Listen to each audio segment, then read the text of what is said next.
这个男人在路上突然脑梗，妻子急忙求救，但被旁边的女孩阻止了。他不懂为什么，女孩把他们的手放在一起，对他说：“大叔，时间不多了。”女孩有一种特殊能力，能预见人临死的倒计时。大叔还没和妻子说几句话，倒计时就结束了，他也停止了呼吸。这一幕虽然悲伤，但女孩已经见怪不怪。她从小就有这个能力，小时候外出总戴墨镜，有次不慎被撞，墨镜飞到一边，她弯腰去捡，惊见腿上的倒计时只剩1分钟。她急忙抬头，看到一个小女孩，她想对女孩说些什么，但女孩已经走远。这时一辆卡车快速驶来，女孩注意到了，她不想让小女孩死于车祸，她冲出去阻止。她试图阻止这场事故，伸手挡住了卡车，她不想让事故发生。卡车在她面前停下，但那个小女孩仍然出事了。她捂住喉咙，似乎是被什么卡住了。女孩看到她的倒计时只剩13秒，觉得这是命中注定。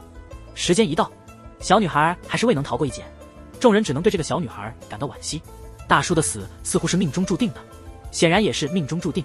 女孩突然发现，她手腕上的生命倒计时只剩167天，不到半年的时间。虽然知道终将一死，没想到来得这么快。虽然不知道将会以何种方式离去，她还是决定写下遗嘱，把存折留给母亲。虽然钱不多，但全都留给了妈妈，她却感到不甘，最大的梦想还未实现。于是她戴上墨镜，决心以最好的心态去追逐自己的音乐梦想。正逢初雪，但她今天忘了看黄历就出门了，空中只飘着一张纸片，车里的男人却出神地看着。要知道这男人有幻想症。一阵急促的喇叭声把他惊醒，他挂档加油门，却误挂了倒档，恰好撞到了经过的米卡。男人看了看后视镜，紧张地下了车。米卡倒也不玻璃心，自己站起来了。男人开口就责问米卡走路没常识吗？连避都避不开吗？米卡听了很不高兴，开车应该避让行人，这才是常识。男人的幻想症又犯了，你不会以为我是财阀，故意来和我邂逅的吧？米卡觉得无语，就算你是财阀公子也怎样，我才不稀罕呢，更别说是个连道歉都不会的财阀，就算白送我也不要。但他不知道，他说这话未免太早，正要走却被财阀拦住了，理由是一旦我走了你就成了肇事司机。迪卡安慰他，我不会纠缠你这个财阀少爷的。看着女孩一瘸一拐的，财阀还是做出了决定，硬是要她上车，直接让护士把她推进了医院。好不容易完成了检查，女孩出来时，外面正好下起了雨。财阀说他的任务已完成，他可以走了。米卡急地说，我的时间非常宝贵。财阀刚坐进车里，米卡也跟了上去，直接坐进了他的车里，直言不讳的要他开始负责。女孩醒来时，惊讶地发现自己在一个陌生的地方，看到墙上挂着男人的衣服，她马上检查自己的内衣是否完好，幸好一切安好。她走出房间，发现这是一座豪华的别墅。她记得昨天遇到的是那个财阀，但因为自己的试镜会迟到，于是厚着脸皮让那位才子送她去试镜。当轮到她表演时，才子不禁感叹这演技太糟糕了，可女孩还沉浸在表演中。女孩表演结束后，导演果然表达了看法，说她明明应该表演爱情戏，你的表演中完全看不出有任何感情，难道你从没恋爱过吗？找不到那种感觉吗？导演立刻看穿了一切，于是导演当场做出了决定，让她回家学习如何投入感情，下次再来试试吧。女孩知道自己时间不多了，她请求导演再给她一次机会，她不想等到下次。导演露出诡异的笑容，同意再给她一次机会，要求她在场找一个男生，无论用什么方法，试着用情感去诱惑他，给你30秒时间。女孩立刻四处寻找场内的人，最后她选定了送她来的那位财阀。她迅速向财阀跑去，财阀本能的往后看，这才意识到自己成了目标。虽然知道这只是演戏，但财阀的心还是不由自主的一惊。没想到女孩下一秒就主动靠近了，并且吻了他。天啊，他们才认识不到1个小时。虽然女孩看起来很投入，但财阀立刻推开了她。这句话无疑让女孩失去了第2次机会。导演评价说，勇气和热情值得赞扬，但诱惑不必非得通过亲吻，急于求成反而适得其反。她不知道亲吻这招会火，回家时心情异常沉重，刚打开冰箱就被吓得连连后退。女孩竟然出现在冰箱里，然后慢慢向她走来。女孩的脸再次凑了过来，以为又要来一个吻，吓得她马上清醒过来，于是只能半夜出门散心，试图摆脱那个荒谬的梦。这时她突然发现，游泳池边有个女孩在胡言乱语。她仔细一看，真是越怕什么越来什么。第1次的意外，第2次的突然之吻，第3次在游泳池的相遇，这全都在今天发生。她也认出了那位裁判，虽然裁判有点醉，她还是向裁判道了歉。但第1次是你撞我的，我们扯平了。这时女孩突然站不稳了，财阀赶紧抓住她，问她这是否意味着她又欠她1次。不清楚女孩是真累还是装累，她他直接倒在他胸前睡着了。这正是故事的开头。他醒来时发现自己在一个陌生人的床上，然后他仿佛清醒过来，责怪自己反应迟钝，都不知道是什么时候被带到床上的。他只能悄无声息地离开，当做一切都是一场梦，却不知道虽然逃得了线，逃不了命。女孩突然意识到自己时日无多，因为她看到自己手臂上的数字在跳动，这些数字是她的生命倒计时。看着自己所剩无几的存款，她决定在有限的时间里多赚些钱留给家人。于是她开始做陪人潜水的工作，但她不知道，她很快将会遇到她最不想见到的那个人。果然，当她整理东西时，突然被一只爪子拉走。女孩完全没想到这要巧。男人问你睡了我的床，就这样一声不吭地溜了。女孩立刻假装，表示真的不知道是你的房间，所以先道个歉。显然男人很不满，他问你不记得昨晚发生什么了吗？谁知道昨晚喝多了，竟然对一个陌生男人发起了酒疯，还傻乎乎的被那男人带进房间。在酒精的作用下，他胆子变得特别大，毫不在意形象地唱起了两只小蜜蜂。但女孩现在死都不承认她做过这么丢脸的事，所以这位先生，您肯定记错了。男人提醒他，要不我唱两只小蜜蜂，帮你回忆回忆。这时正好有人叫走了女孩，恰好让她脱离这尴尬局面。可她不知道借出去的总是要还的，因为这一次她的服务对象正是这些富二代。他们很快就穿上潜水装备，然后一起扑通一声跳进水里。富二代们开始享受海底世界的美景。一开始大家都在女孩的带领下，都表示没问题。可是当大家玩了一圈准备上岸时，却没发现有人掉队了。这时候才有人注意到李道和一直没上来，大家开始感到恐慌，水里一点动静也没有。女孩下意识感觉到了不对劲，她马上戴上了眼镜，没带任何装备就一头跳进海里，向着刚才的方向游去。正好看到道和快要窒息，道和也看到有人向他游来，他本能的伸手去抓住女孩。他不知道这一抓竟让女孩有了重大的发现。当女孩把道和拉上岸时，女孩突然发现手臂上的倒计时停了。这时她完全忽略了自己还在海里，盯着她的生物监视器。倒计时因为氧气泄漏突然停止，两人被海浪冲散。醒来时，她发现自己躺在一个陌生的地方。她立刻想到那个倒计时，发现它还在运转，不禁笑自己真是做了一场梦。这时她发现走得很慢，甚至慢慢停下来。突然门被打开，女孩定睛一看，意识到刚才不是在做梦，越想越觉得不对劲。于是她试图找到对的生命倒计时，却发现根本没有。接着她得出一个结论，难道他已经死了？否则为什么计时器会停止？于是她快速跑出去，想确认这是不是真的。这时她的计时器又开始跳动，但瞬间又停了。她看着向她走来的道和，紧张地问对方到底是谁。男人反问是否在装失忆以占她的床，用这种装失忆的方式。但女孩现在只关心自己的生命倒计时。这一刻她确信这一切都是因为他。何月突然觉得这女孩非常奇怪，于是让他的秘书好好检查一下她的脑部。但这时女孩激动得不得了，她终于找到了活下去的方法。女孩从没想到，原本只剩100天可活的她，此刻生命的倒计时竟然停了。经过检测后发现，只要这个男人一靠近，就会发生这种奇迹。她激动地告诉闺蜜自己发现了救命稻草。闺蜜听了也激动不已，如果你能和他待在一起，你就不用那么早去见阎王了。但米卡觉得难以启齿，毕竟对方是个大财阀。闺蜜马上鼓励她，为了生存，哪怕是皇帝你也得去争取，而且我会支持你的。谁知道闺蜜的支持让她尴尬到几乎要钻进老鼠洞。为了接近这个财阀，米卡开始假装在雨中偶遇，然后露出讨好的笑容。财阀却反问她，上次受伤没伤到脑子吧？米卡抓住机会立刻表白，都说了不要急功近利，现在尴尬了吧？但这一点根本动摇不了她的求生欲。她时刻注意着财阀的动态，她也确信只要离财阀5米以内，她的生命倒计时就会暂停。尽管他们只见过几次面，但她决定这个男人非她不可。于是她时不时出现在财阀面前，然后趁机接近他，开始练习那些刚学的妩媚动作。可她的招数对方根本不买账，尴尬的她恨不得把自己的脸撕下来。但为了生存，她只好继续厚着脸皮靠近。她直言不讳地说已经爱上了你，可财阀已经认为这女孩有问题，起身就离开了。谁知米卡一口气喝下酒，可能是为了壮胆吧。财阀不明白这女人到底想干什么。女孩果然闭上了眼，嘴角微扬，下巴一抬，意味着你可以吻我了。可财阀半天没反应。米卡慢慢地睁开眼，紧接着她竟然被人抬了出去。虽然又一次失败了，但她不知道财阀其实有个罕见的病，只要感到不安，周围的物品就会变化形态，好端端的吊灯突然就会掉下来。这时她必须尽快平复情绪，才能让一切恢复正常。这就是所谓的幻觉症。这次财阀在锻炼时，突然感觉到女孩又出现在他背后，可他回头一看，什么也没看到。他开始感到不安，然后他竟然把秘书看成了米卡。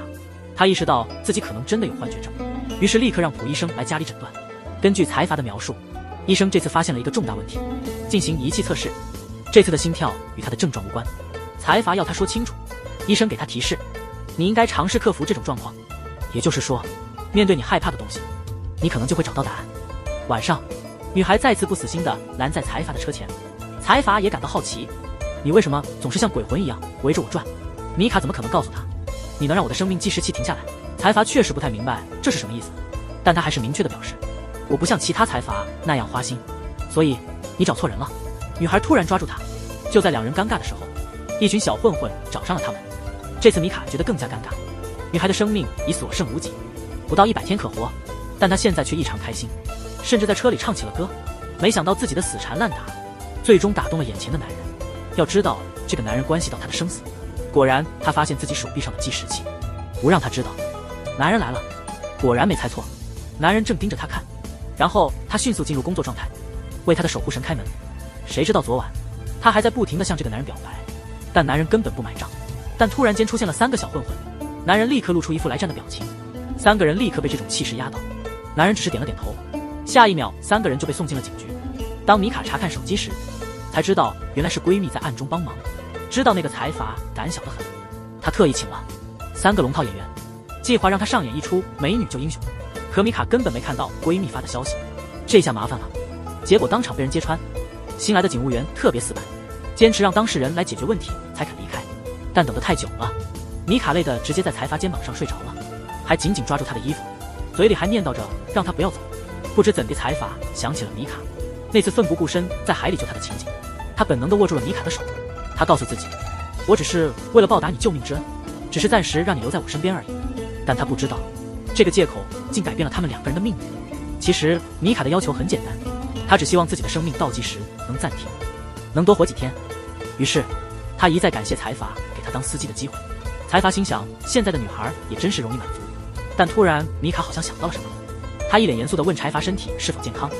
财阀好奇为何他这么关心我的健康，米卡立刻解释说，你是我老板，这关系到我能工作多久。天知道，如果财阀明天去见阎王，那我不久后也得去报道。所以他特别提醒财阀，不要忘了定时做体检，以及不要进行危险的运动。听到了吧，可爱的财阀，心里不由得有种小鹿乱撞的感觉。刚到公司，有人突然叫住他，然后开始热情夸赞他的音质真的很棒。米卡一听非常感动，激动得不得了，毕竟面前这位是他海选时的导演。他不停地感谢导演，但这种讨好的样子让观察的财阀很不舒服。这是导演第一次表扬他，米卡忍不住偷笑，但不知为何财阀心里感觉不爽。他随后把东西撒在了壁画上，让秘书把墙上的画换掉。司机好奇地问他是否掐准了时间，这种喜新厌旧的周期总是维持3个月。这句话直接激发了财阀一个新的想法，也就是说，看腻一个人也会感到烦躁。晚上米卡被命令去散步，财阀让他倒着走，米卡不懂这是什么意思。财阀说倒着走对身体有好处，天知道他只是想让自己不那么关注米卡，这样可以让他分散注意力。但突然米卡重心不稳，被财阀一把抓住，这一抓却引发了一个大问题，原本静止的时间突然增加了。米卡也发现了生命倒计时的异常，这时他顾不得尴尬，因为情况已经很紧急。女孩子千万不要当财阀的司机，因为你永远不知道财阀身后的女人有多厉害。这种眼神让女孩感到非常不安。殊不知财阀自己更加心虚，他的未婚妻经验丰富，显然看出他们之间有些小秘密。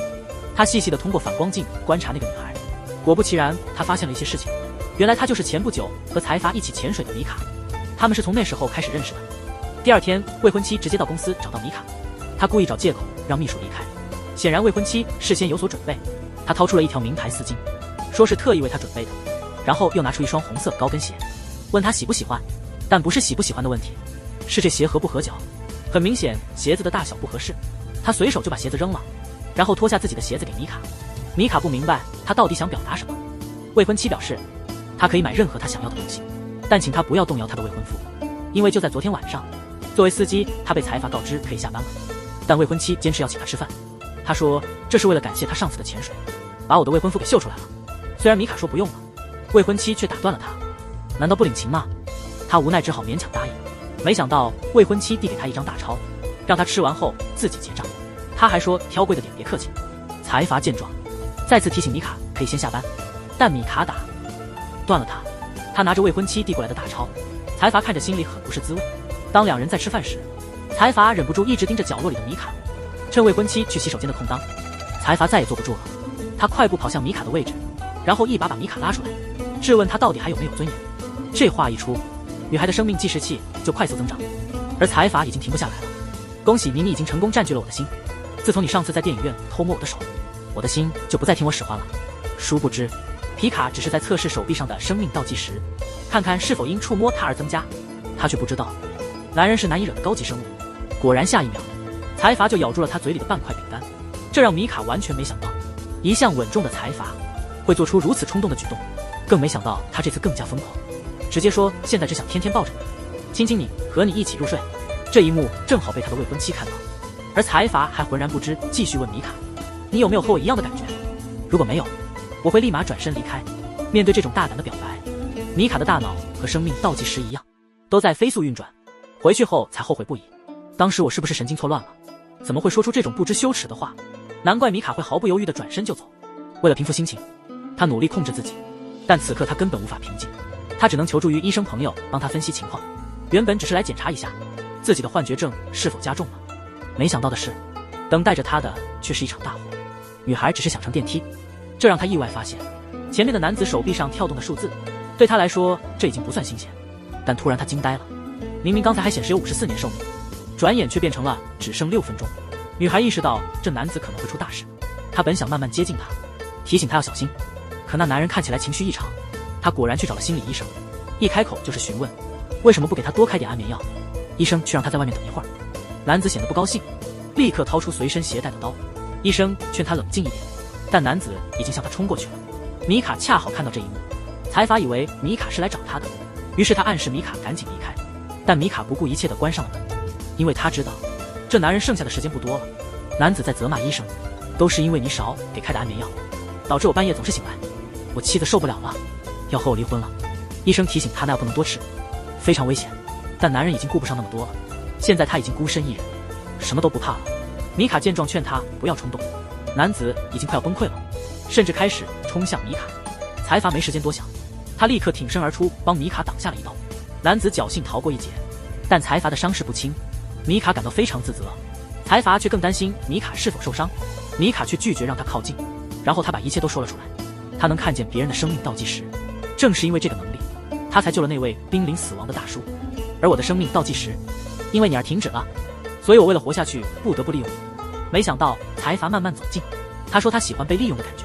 财阀其实并不信任他的话，但无论如何，他救了大叔的命，也救了自己的家。这时两人突然在医院走廊里看到一个老头在抢小女孩的巧克力，于是他走上前去，用自己的发夹试图和女孩交换巧克力。小女孩最终愿意把巧克力给老头，然后开心地感谢大姐送她的发夹。但财阀看不懂这一幕，看着老头享受的样子，妮卡感到很欣慰。财阀还是好奇地问，为什么要帮助一个自私的人？妮卡解释给他听，因为老头只剩下24小时可活，而我还有87天的寿命，也就是说我也快要死了，你还会继续喜欢我吗？财阀被他的认真吓了一跳。晚上他找来了秘书，让他去查一下监控录像，关注那个痴呆老头的情况，明天下午向我汇报。很快就到了第二天下午，秘书神情严肃地找到了财阀。财阀问是不是关于那个痴呆老头的事，果然秘书告诉他老头已经去世了。这一刻他相信了米卡的话是真的，他马上去找米卡，让米卡帮他看看他的生命还剩多少时间。但米卡说他早就看过了，甚至还曾在游泳池偷偷看过。如果不是在你的隐私部位，那真的没有其他了。财阀让他赶快回家收拾行李，白天我们一起在公司，晚上就同居吧，这样不就解决了你的倒计时问题？米卡无语，我看起来那么随便吗？但想到自己的小命，这个办法似乎可行。奶奶被车撞倒了，手背上出现了一串跳动的数字，女孩不懂这些数字是什么意思，但当数字归零，奶奶就当场去世了。从那时起，女孩能看到每个人身上的生命倒计时，但她自己的看不到。直到长大后的某一天，她突然能看到自己的生命倒计时。遗憾的是，她也命不久矣。为了活下去，她收拾好了行李，但又在想这样做是否合适。看着自己还有86天可活，她知道这是唯一的机会，这次是她唯一能延长生命的方法。而她能否活下来，全看这位财阀的决定了。财阀开始对自己的床产生了一些奇怪的想法，然后他把床挪到墙边，墙的另一边正好是米卡的房间。他紧张地给米卡打电话，解释说是把床挪近了些，没有别的意思，只是想让你感到安全。米卡听了反而笑了，没想到一个大男人还挺细心的，还是要谢谢你，能这么信任我，让我能留在你身边。就这样，两人一墙之隔。正如他所发现的，他的生命倒计时竟然停了。每天早上，他惊讶地发现自己的寿命增加了，虽然增加的厉害，但他对这个效果很满意。财阀隔墙睡得很香。米卡看着自己一夜之间生命增加了7个小时，他忍不住感到非常高兴。正好被路过的财阀看到，财阀问他一个人偷笑什么？难道昨晚你偷偷跑到我的房间了吗？因为我整晚感觉背后很沉重，好像有人一直抱着我。米卡不禁开始怀疑，难道是自己梦游去了？是不是这导致了时间的增加？但无论如何，他不能承认，我从来没有乱跑的习惯，肯定是你做梦了。这让财阀开始怀疑自己，难道我的幻想症又严重了？米卡作为司机跟着财阀进了公司，刚进电梯，米卡又发现自己的生命倒计时居然又在增加，这更让他摸不着头脑了。这时财阀脖子上也出现了跳动的数字，这让米卡大吃一惊，因为之前他一直找不到自己的倒计时。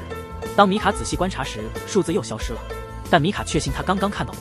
他在财阀脖子上仔细寻找，找得太专注了，完全没注意到他们正在电梯里，而电梯外的帅哥正盯着他们看。米卡立刻和财阀保持了距离。黄毛忍不住笑了，米卡赶紧解释，我只是看到他衬衫上有只蟑螂，我帮他拿掉而已。黄毛斜了他一眼，财阀也配合得很好。黄毛一脸不信的表情，看着米卡努力解释，蟑螂怎么会逃跑呢？财阀差点笑出声。米卡在卫生间提醒自己，无论现在处境如何，他只想利用有限的时间实现自己的梦想。但他不知道的是，等待他的不是梦想，而是时间的加速流逝。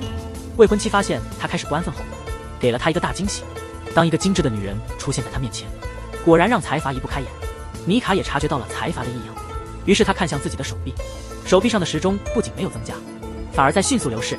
女孩一回到家，立刻开始清洗手臂上的污渍，但不管怎么搓，那污渍就是洗不掉。此刻他已经快要崩溃了，但这个生命倒计时只有他能看见。他本以为只要和这位财阀在一起，自己的生命倒计时就能停下来，然而事与愿违。财阀的未婚妻送给他一个惊喜，请来了财阀的前女友。财阀明显目不转睛，未婚妻每个月都有计划邀请他参加本月的活动，实际上是想借机得利，想让米卡知难而退。而米卡留下的原因，只是想让自己的生命倒计时停止，但此时他的生命竟因此而加速流逝。米卡意识到这或许就是命，他只能默默接受。第二天开车送财阀时，他总是心神不宁，从米卡的表情可以看出他心情不好。财阀解释说，今天你所看到的都已是过去，你没必要生气。米卡强装镇定地回应，他不可能天天只看着财阀出门。米卡知道留下已无意义，但他不想辜负财阀的好意。隔天，他像往常一样等着财阀，他想在离开前给财阀留个好印象，本打算帮财阀整理衣领。突然他发现，财阀脖子上的生命倒计时和他的正好相反，原来每次他增加寿命，财阀的寿命却在减少，也就是说，他一直在无意中夺取财阀的寿命。米卡内心极度不安，财阀见状就坐在他面前，还开玩笑问他是不是在想他。但米卡看着他脖子上快速倒数的寿命，再看自己增加的寿命，他立刻紧张地说吃完就走，让财阀一头雾水。这一幕正好被财阀的前女友看到，他也意识到两人的关系不简单。接下来出乎他意料的是，投资方突然邀请他去吃饭，而且还邀请了米卡，显然这是一个陷阱。未婚妻开始介绍说，这是道和的过去金珠娜小姐，这位是道和的现在米卡小姐，而我是道和的未来。他展示了手上的戒指，这些戒指都是订婚时送的。未婚妻没有撒谎，财阀确实之前送了很多戒指，求婚时他很傲气，曾经说让他多送几个再考虑，但现在他不想再等了，于是他宣布，不久他们就将结婚，但在结婚前，他要清理未婚前的所有事物。米卡明白了他的意图，于是他立刻起身离开。可是初恋反而笑了，说今天这顿鸿门宴反让他觉得还有机会。未婚妻早有准备，反问他应该不知道你离开的真正原因吧？这话正中初恋的要害。米卡早就打算离开道和，虽然很不舍，但他不能自私地看着道和的寿命流向自己。等到财阀醒来时，米卡已经不见踪影，桌上却留下了唐老鸭。后来唐老鸭起了关键的作用，男人迅速把女人拉进屋里，急忙关上了门，然后迅速解开自己的衬衫纽扣。女孩不明白发生了什么，只见他露出了胸膛。女孩猜到他想问什么，于是只好如实回答。脖子上只有他能看到的生命倒计时。他突然无声地离开了，却忘了带走他最爱的小鸭子。晚上只能望着鸭子沉浸在思念中。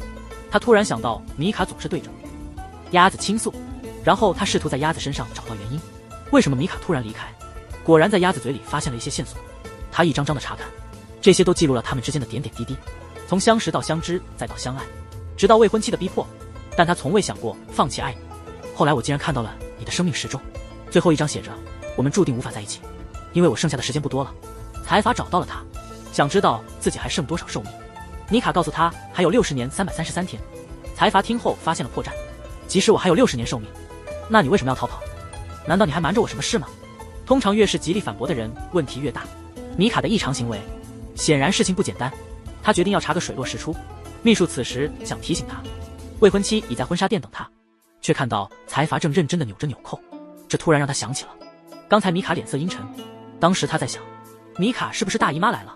但现在他把所有情节串联起来，在脑海中回放了一遍。他的未婚妻已经在婚纱店里等了很久，于是他不停给财阀打电话，但对方始终没接。他不知道此时的财阀去找了米卡的知心阿姨吴阿姨，从吴阿姨那里得知，米卡离开是因为发现自己在不知不觉中抢走了他的寿命。财阀于是躲在家门口等他出来，米卡没办法，只好出来对付。财阀让他别装了，我都知道了，逃跑真的能解决问题吗？谁知他突然抱住米卡，说就算死也不能分开，甚至用一个吻来证明他永不离开的决心。这时未婚妻在婚纱店等不到人了，他自己先是穿了婚纱，虽然店员不停地夸她美，但他心里清楚，他的未婚夫已经被别人带走了。想到未婚夫之前急着求婚，他总是让他再等等，早知道他这么快就移情别恋，当初就应该早点答应他。于是他穿着限量版鞋子去找米卡，还是那句话，我会给你最好的，无论是留学还是移民，所有费用我出。财阀听说两人见面，立刻赶过来，先温柔地问米卡没事吗？真正的未婚妻气得不行，他立刻把未婚妻拉进了自己的办公室，追问他到底要对米卡做什么。话音刚落，未婚妻彻底惊慌失措。正当米卡准备离开，与未婚妻擦肩而过，米卡忍不住回头看了一眼，偶然看到自己腿上的生命倒计时从54年突然变成了3分钟。米卡意识到未婚妻是真的要走绝路了。女孩突然注意到擦肩而过的人情绪异常，于是她多看了他几眼，果不其然，在他大腿上看到了生命倒计时。倒计时在54年与3分钟间快速切换，来回闪烁不定。他意识到女人下一刻可能会有危险，紧接着他紧张地跟了上去。这一幕正好被秘书目睹，米卡紧跟其后。到了现场，只见女人已站在100米高的天台上。米卡紧张地让她快下来，但女人似乎已经下定了决心，而她的时间只剩下1分30秒。未婚夫接到秘书的通知，也急忙赶到。听到未婚夫的声音，他才慢慢转头回看，但看到未婚夫还是一副未认错的样子，他已经彻底绝望。随即他抬起一条腿，这时米卡看到他的生命倒计时仅剩11秒。就在最关键的时刻，未婚妻被财阀一把拉了下来，米卡这才松了口气。当未婚妻终于安全时，他的生命倒计时又恢复为54年。看着财阀左右为难，米卡觉得自己真不该插手，他应该悄悄离开，这才是对他们最好的祝福。回家后，未婚妻凝视着他的婚纱，回想起财阀刚才的话，他只爱米卡一个人，希望他能够理解。尽管已经安定下来，但他还是忍不住哭了起来。毕竟他们订婚已经6年了，而财阀却若无其事，紧紧跟在米卡后面。虽然米卡不想让他靠近，但他明白，米卡这么做只是为了保护他，不让自己的生命危险传给他。当米卡提议唱首歌时，不擅长唱歌的财阀也清了清嗓子，开始唱《两只小蜜蜂》，一首本该可爱的小曲，却被他唱得如此忧伤。米卡不明白，为什么相爱的人要这么痛苦，但米卡剩下的时间不多了，他必须在接下来的38天里实现自己的梦想。接下来的日子里，米卡不停与时间赛跑练习，而未婚妻则在家里忙碌着家务。这一天，他又开始精心打扮，找到了之前送出的所有戒指，说他终于想通了，与其继续纠缠，不如让你自由。很快，米卡登上了梦寐以求的舞台，在舞台上尽情展现自我。这一刻，他终于实现了音乐梦想，此生无憾。可是财阀不高兴了，他坚持要带他回家。带米卡回家后，就把他带进了小黑屋，迅速脱掉自己的衬衫，换上一件带帽的卫衣，用丝巾绑住米卡的手腕，说这样他就看不到时间了。从现在开始，什么都不需要想，什么都不用看，调整好自己的心态，好好珍惜我们在一起的时光，也许会有奇迹发生。然后两人一起享受烛光晚餐。这一刻，他们似乎都忘了时间的倒计时。吃饱喝足后，两人开始共度良宵，彼此表达着对对方的思念。米卡深知这对道合不好，但在那一瞬间，他想再次贪心，因为他不确定以后还能否这样近距离的接触他。经过一夜温存，米卡一觉睡到天亮之后，他忍不住偷看了手臂上的倒计时。这一看，吓得她出了一身冷汗。女孩没想到，与男友的一夜情，手腕上的数字竟然跳得那么快。当男友进来时，猜到她肯定偷看了，她立刻又把丝巾绑好，装作什么都不知道，让女友陪她一起去超市。表面上她装作若无其事，但内心却极度不安。就在这一刻，一辆推车突然挡在了他们之间。就在那短暂的瞬间，米卡突然不见了。男友开始慌了，他在超市里一次又一次地寻找米卡，但此时完全找不到米卡的踪影。此时米卡已经去见了她的闺蜜，她让闺蜜帮她简单收拾行李。闺蜜问她能不能不走，你不想用最后的时间陪陪家人吗？米卡说那样的话道和会来找她，她已经在乡下找到了一座房子，想在那里度过余生。闺蜜听后泣不成声。就在闺蜜帮米卡打包行李的时候，米卡的弟弟质问闺蜜，姐姐到底要去哪里旅行？心怎么那么狠，连我都不带？闺蜜一时情急，脱口出你姐快死了。这话恰好被米卡的妈妈听到，事情马上就曝光了。闺蜜也就如实告诉了米卡的妈妈。米卡能看到自己的命运，她把一切都告诉了妈妈。当妈妈看到米卡留给她的存折时，妈妈彻底崩溃，泪流满面，痛哭失声。这时米卡已经融入了一个陌生的地方，看着手臂上只剩下17天的倒计时，尽管不舍，但生命的终点迟早会到来。没想到妈妈还是找到了她。看着妈妈伤心的样子，米卡只能安慰她，她不在的日子，希望妈妈和弟弟能好好的。妈妈却紧紧抱着她，她发誓一定不会让她出事。然后她找到了财阀，求他去救救她的女儿米卡。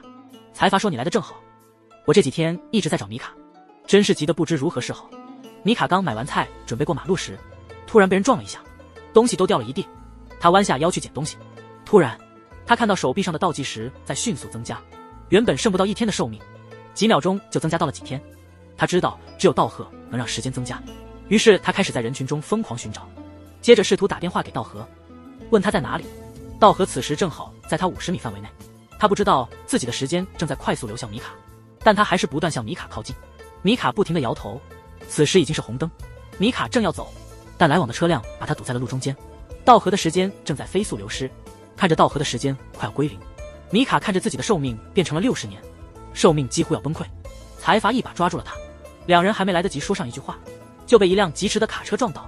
米卡看着倒在面前的财阀，没想到最终还是把财阀带入了险境。这可以算是故事的大结局，也解释了生命倒计时的含义。在大马路上，男人一把抓起女孩的手，女孩知道自己是他的克星，果然下一秒他们就被路过的车撞飞，两人都倒在地上不动了。就在他们倒下的那一刻，竟然飘落了一片花瓣。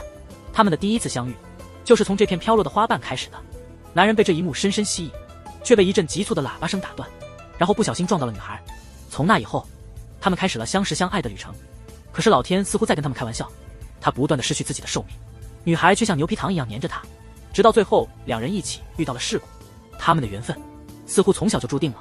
小时候他看到天空中飘落的一片花瓣，从那时起他就开始追寻。这时一辆车朝他驶来，奶奶看到后立刻前来保护女孩，奶奶当场去世。车里的男孩正是道和，女孩幸运地避开了车祸，但她因为奶奶的去世非常伤心。道和慢慢走近，看着哭泣的女孩，他拉起了她的手。也许从那时起，他们的缘分就已经被注定了。多年后的一天，她和闺蜜一起逛街，突然被人撞了一下，那人正是道和，同时她的生命倒计时也开始了。不知过了多久，米卡慢慢苏醒，此时她正躺在医院。她慢慢坐起身，脑海中快速回想昏迷前的情景，随后她抬起了胳膊，瞥了一眼自己的生命倒计时，发现倒计时不见了。这时有人突然开了门，没想到财阀竟然没死。这一刻她多想去阎王那里叩头，感激阎王没把道和带走。正如百鬼隐士说的，只要有爱，奇迹就会发生。为了顺利赢得米卡的心，财阀开始努力讨好丈母娘，还特意做了功课，说美丽的花配美丽的丈母娘。不知道有句话是这么说的，丈母娘看女婿越看越喜欢。显然过米卡妈这一关不难，米卡自然而然被财阀带回家，紧张的让米卡等一下，他先去洗个澡。米卡这辈子从未感到如此幸福，看不到倒计时的感觉真是太好了。经过昨晚的疲劳，米卡还没醒来，可财阀精力充沛，紧紧地盯着熟睡的米卡。看到米卡醒来，财阀这才调整了呼吸，随后他拿出早已准备好的耳环。米卡激动地说这是他最喜欢的花瓣，财阀告诉他这是永不凋谢的，预示着他们的爱情将持久长存。